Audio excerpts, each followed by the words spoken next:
ನಮಸ್ಕಾರ. ಪ್ರಥಮ್ ಮೈಸೂರು ಪ್ರಸ್ತುತಪಡಿಸುತ್ತಿರುವ ಸಾಪ್ತಾಹಿಕ ಪ್ರಸಾರ. ಇಂದಿನ ಸಂಚಿಕೆಯಲ್ಲಿ ಪರಿಸರ ಸಂರಕ್ಷಣೆಯ ಬಗ್ಗೆ ಹೆಚ್ಚಿನ ಮಾಹಿತಿ ಪಡೆಯೋಣ. ನೀವು ಕೆಳಗಿನ ಚಿತ್ರಗಳಲ್ಲಿ ಏನು ನೋಡುತ್ತಿದ್ದೀರಿ? ಇದರ ಬಗ್ಗೆ ನಿಮ್ಮ ಅನಿಸಿಕೆ ಏನು? ಮಕ್ಕಳೇ, ನಾವು ಪರಿಸರದ ಸಂರಕ್ಷಣೆ ಬಗ್ಗೆ ಮಾತನಾಡುವಾಗ ಕೆಲವು ವಿಷಯಗಳನ್ನು ಗಮನಿಸಬೇಕಾಗುತ್ತದೆ. ಮೊದಲನೆಯದಾಗಿ ಜನಸಂಖ್ಯೆ ಹೆಚ್ಚುತ್ತಾ ಹೋದರೆ ಪರಿಸರದ ಮೇಲೆ ಒತ್ತಡ ಬೀಳುತ್ತದೆ. ಎರಡನೆಯದಾಗಿ ಆಹಾರ. ಜನಸಂಖ್ಯೆ ಹೆಚ್ಚುತ್ತಿದ್ದಂತೆ ಆಹಾರ ಹೆಚ್ಚು ಉತ್ಪಾದನೆ ಆಗಬೇಕಾಗುತ್ತದೆ. ಇದರಿಂದ ಕೃಷಿ ಕೀಟನಾಶಕಗಳ ಬಳಕೆ ಜಾಸ್ತಿ ಆಗುತ್ತದೆ. ಇದರಿಂದ ನಮ್ಮ ಪರಿಸರ ಹಾಳಾಗುತ್ತದೆ. ಮೂರನೆಯದು ಜನರು ಮತ್ತು ಸಂಘ ಸಂಸ್ಥೆಗಳು. ಜನರಿಗೆ ಪರಿಸರ ಸಂರಕ್ಷಣೆಯ ಬಗ್ಗೆ ಅರಿವಿರಬೇಕು ಹಾಗೂ ಅದಕ್ಕಾಗಿ ಅವರು ದುಡಿಯಬೇಕು. ನಾಲ್ಕನೆಯದಾಗಿ ತ್ಯಾಜ್ಯ ನಿರ್ವಹಣೆ. ನಾವು ಮುಂಚೆಯೇ ತಿಳಿದಿರುವಂತೆ ದಿನವೂ ತ್ಯಾಜ್ಯ ಉತ್ಪಾದನೆ ಆಗುತ್ತದೆ. ಅದನ್ನು ಹೇಗೆ ಹಸಿ ಕಸ ಹಾಗೂ ಒಣ ಕಸ ಬೇರ್ಪಡಿಸಿ ಅವುಗಳನ್ನು ವಿಲೇವಾರಿ ಮಾಡುತ್ತೇವೆ. ಕೊನೆಯದಾಗಿ ನೀರು ಅತ್ಯಮೂಲ್ಯವಾದ ಪ್ರಕೃತಿಯ ಕೊಡುಗೆ. ಅದನ್ನು ನಾವು ಹೇಗೆ ಬಳಸುತ್ತಿದ್ದೇವೆ ಎನ್ನುವುದು ಬಹಳ ಮುಖ್ಯವಾಗುತ್ತದೆ.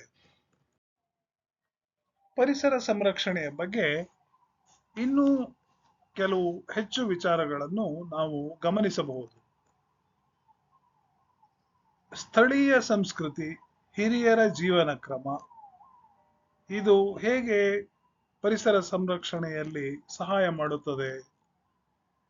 ನಮ್ಮ ಹಿರಿಯರು ಅವರ ಬೇಕು ಬೇಡಗಳು ಹೇಗಿದ್ದವು ಹಾಗೂ ಈಗಿನ ಜೀವನದಲ್ಲಿ ನಮ್ಮ ಬೇಕು ಬೇಡಗಳು ಹೇಗೆ ಬದಲಾಗಿವೆ, ಇದನ್ನು ನಾವು ಗಮನಿಸಬೇಕು. ನಮ್ಮ ಹಿರಿಯರು ಪರಿಸರದ ಹತ್ತಿರದಲ್ಲಿ ಬದುಕುತ್ತಿದ್ದರು. ಆದರೆ ನಾವೀಗ ಅನೇಕ ವಸ್ತುಗಳನ್ನು ಸಂಗ್ರಹಿಸಿ ನಮ್ಮ ಜೀವನ ಕ್ರಮವನ್ನು ಬದಲಾಯಿಸಿಕೊಂಡಿದ್ದೇವೆ. ಇದರಿಂದ ನಮ್ಮ ಪರಿಸರದ ಮೇಲೆ ಬಹಳಷ್ಟು ಪ್ರಭಾವ ಉಂಟಾಗಿದೆ. ಎರಡನೆಯದಾಗಿ ಇಂಧನ ಶಕ್ತಿ. ನಾವು ಈಗ ಪೆಟ್ರೋಲ್, ಡೀಸೆಲ್ ಮುಂತಾದ ಇಂಧನ ಶಕ್ತಿಗಳನ್ನು ಹೆಚ್ಚಾಗಿ ಬಳಸುತ್ತಿದ್ದೇವೆ. ಇದರಿಂದ ಬಿಡುಗಡೆಯಾಗುವ ಅನಿಲಗಳು ನಮ್ಮ ವಾತಾವರಣಗಳನ್ನು ಮಲಿನಗೊಳಿಸುತ್ತವೆ. ನಂತರ ಭೂಮಿಯ ಬಳಕೆಯನ್ನು ಹೇಗೆ ಮಾಡುತ್ತಿದ್ದೇವೆ? ನಮ್ಮ ಸುತ್ತ ಇರುವ ಕಾಡುಗಳನ್ನು ಕೃಷಿ ಭೂಮಿಯಾಗಿ ನಾವು ಪರಿವರ್ತನೆ ಮಾಡುತ್ತಿದ್ದೇವೆ. ನಂತರ ಆರ್ಥಿಕತೆ.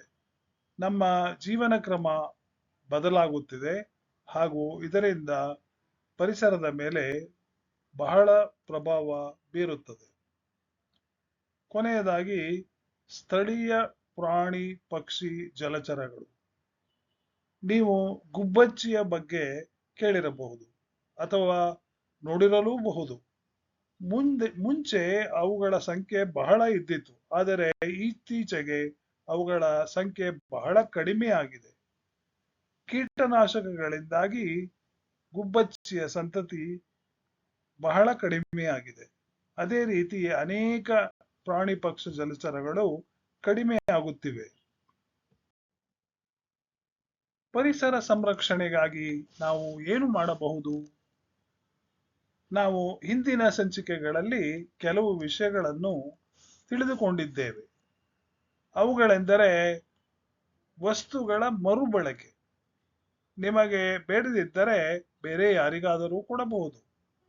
ಅದೇ ರೀತಿ ಪ್ಲಾಸ್ಟಿಕ್ ಬದಲು ಕಾಗದ ಹಾಗೂ ಬಟ್ಟೆಯಿಂದ ಮಾಡಿದ ಚೀಲಗಳನ್ನು ಬಳಸಬಹುದು. ಮತ್ತು ಸದ್ಯದಲ್ಲೇ ಗಣೇಶ ಪೂಜೆ ಮಾಡಲಿದ್ದೇವೆ. ಗಣೇಶನ ಪೂಜೆ ಮಾಡುವಾಗ ಪ್ಲಾಸ್ಟರ್ ಆಫ್ ಪ್ಯಾರಿಸ್ ಇಂದ ಮಾಡಿದ ಮಣ್ಣಿನ ಗಣೇಶನ ಬದಲು ಮಣ್ಣಿನ ಗಣೇಶನನ್ನು ಬಳಸುವುದು ಉತ್ತಮ.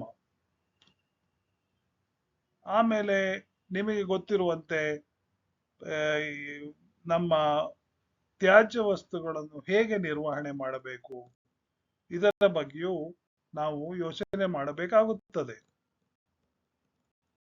ಪರಿಸರ ಸಂರಕ್ಷಣೆಗಾಗಿ ನಾವು ಮಾಡಬೇಕಾದ ಇನ್ನೂ ಕೆಲವು ಸಂಗತಿಗಳು. ನಾವು ಸಾರ್ವಜನಿಕ ಸಾರಿಗೆಯನ್ನು ಬಳಸಿ ಪೆಟ್ರೋಲಿಯಂ ಅನ್ನು ಕಡಿಮೆ ಬಳಕೆ ಮಾಡಬಹುದು. ಅದೇ ರೀತಿ ಸೋಲಾರ್ ದೀಪಗಳನ್ನು ಅಳವಡಿಸಿಕೊಂಡು ವಿದ್ಯುತ್ ಶಕ್ತಿಯನ್ನು ಉಳಿಸಬಹುದು. ಪರಿಸರ ಸಂರಕ್ಷಣೆಗೆ ಇನ್ನೇನು ಮಾಡಬಹುದು? ರಾಸಾಯನಿಕ ಗೊಬ್ಬರಗಳು ಹಾಗೂ ಕೀಟನಾಶಕಗಳು ನಮ್ಮ ಭೂಮಿಯನ್ನು ಹಾಳು ಮಾಡುತ್ತವೆ. ಆದ್ದರಿಂದ ಅವುಗಳನ್ನು ಉಪಯೋಗಿಸುವ ಪ್ರಮಾಣ ತಿಳಿದುಕೊಳ್ಳಬೇಕು. ಎರಡನೆಯದಾಗಿ ಮರಗಳನ್ನು ನೆಡುವ ಪ್ರಯತ್ನ ಮಾಡಿ ನಾವು ನಮ್ಮ ಪರಿಸರದಲ್ಲಿ ಆಕ್ಸಿಜನ್ ಪ್ರಮಾಣವನ್ನು ಹೆಚ್ಚು ಮಾಡಿ ಕಾರ್ಬನ್ ಡೈಆಕ್ಸೈಡ್ ಪ್ರಮಾಣವನ್ನು ಕಡಿಮೆ ಮಾಡಬಹುದು. ಹಾಗೆ ಇಂಗು ಗುಂಡಿಗಳನ್ನು ಸ್ಥಾಪಿಸಿ ಮಳೆ ನೀರು ಅದನ್ನು ಮಳೆ ಕೊಯ್ಲು ಮಾಡಬಹುದು. ಅಂದರೆ ಅದನ್ನು ಶೇಖರಣೆ ಮಾಡಿ ಬಳಸಬಹುದು. ಪರಿಸರ ಸಂರಕ್ಷಣೆಗೆ ಇನ್ನೂ ಕೆಲವು ಕಾರ್ಯಗಳನ್ನು ನಾವು ಮಾಡಬಹುದು. ನಮ್ಮ ಸುತ್ತಮುತ್ತಲಿನ ಜನರಲ್ಲಿ ಪರಿಸರದ ಬಗ್ಗೆ ತಿಳಿ ಹೇಳಬೇಕು. ಎರಡನೆಯದಾಗಿ ಜನಸಂಖ್ಯೆಯ ನಿಯಂತ್ರಣ. ಮೂರನೆಯಾಗಿ ಪರಿಸರ ಸಂರಕ್ಷಣೆಗಾಗಿ ನಾವೆಲ್ಲರೂ ಹೋರಾಡಬೇಕು. ಪರಿಸರ ರಕ್ಷಣೆಗಾಗಿ ನಾವು ಸ್ಥಳೀಯ ಉತ್ಪನ್ನಗಳನ್ನು ಖರೀದಿಸಬಹುದು ಹಾಗೂ ಅವುಗಳ ಕಾರ್ಬನ್ ಫುಟ್ ಪ್ರಿಂಟ್ ಅಂದರೆ ಅದು ಬಿಡುಗಡೆ ಮಾಡುವ ಕಾರ್ಬನ್ ಡೈಆಕ್ಸೈಡ್ ಪ್ರಮಾಣ ಕಡಿಮೆ ಇರುತ್ತದೆ. ಇದು ನಮ್ಮ ಆರ್ಥಿಕತೆಗೂ ಒಳ್ಳೆಯದು. ಪರಿಸರಕ್ಕೆ ಪೂರಕವಾಗಿ ಕೆಲಸ ಮಾಡುವ ಸಂಘ ಸಂಸ್ಥೆಗಳ ಜೊತೆ ನಾವು ಕೈ ಜೋಡಿಸಬೇಕು ಹಾಗೂ ಮರಗಳನ್ನು ಕಡಿಯುವುದನ್ನು ವಿರೋಧಿಸಬೇಕು.